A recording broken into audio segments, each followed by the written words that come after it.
नमस्कार। अभी एक देश एक चुनाव को लेकर जो चर्चा थी, गहमा गहमी थी, वो शांत नहीं हुई थी कि एक नया मुद्दा आ गया।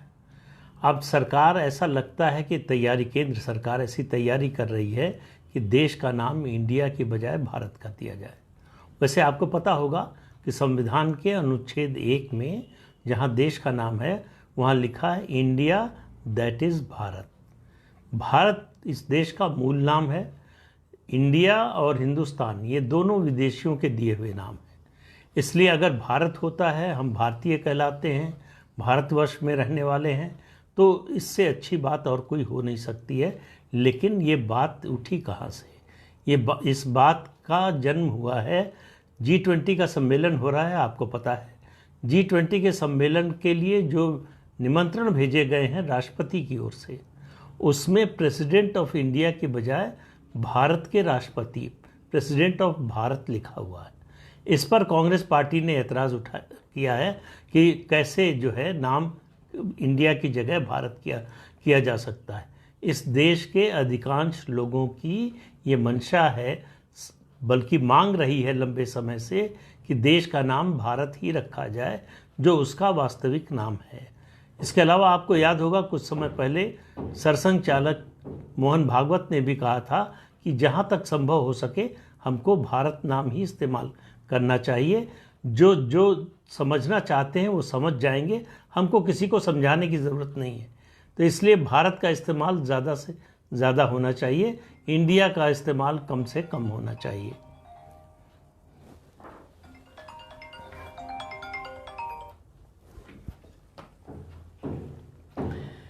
तो इंडिया दैट इज़ भारत अब औपचारिक रूप से भारत बन सकता है, लेकिन इसके लिए सरकार को संविधान में संशोधन करना पड़ेगा। तो क्या जो 5 दिन का स्पेशल सेशन है उसमें ये मुद्दा भी आ सकता है?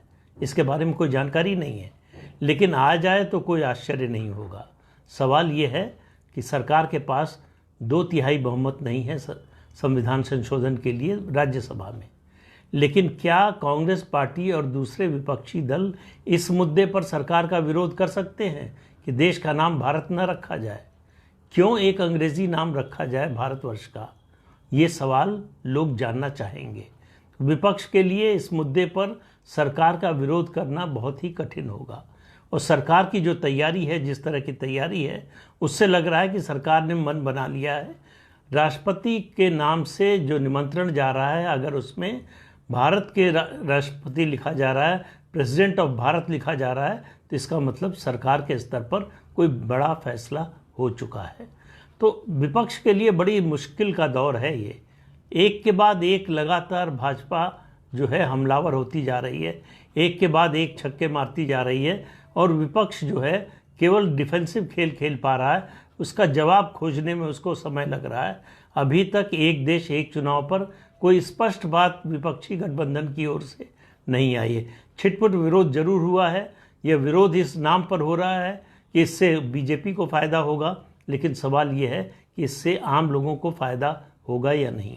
किस पार्टी का फ़ायदा होगा, किस पार्टी का नुकसान होगा, ये तात्कालिक बात है। आज बीजेपी नंबर 1 पार्टी है, कल कोई और पार्टी हो सकती है।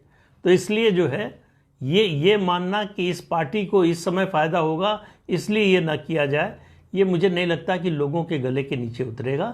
लोगों को ये बात ये एक ही समझ में आती है कि देश हित में क्या है, जनहित में क्या है।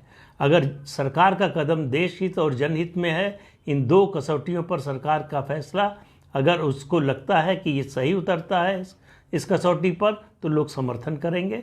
अगर लगता है कि नहीं, इस कसौटी पर नहीं खरा उतरता, तो उसका विरोध करेंगे।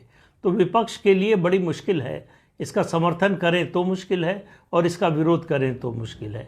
तो उनके लिए जो है बड़ी दुविधा की स्थिति है, सांप छछूंदर वाली। न इधर जा सकते हैं न उधर जा सकते हैं, लेकिन एक तरफ तो खड़े होना ही पड़ेगा। या तो संसद में ये प्रस्ताव आएगा तो विरोध करना पड़ेगा, या समर्थन करना पड़ेगा।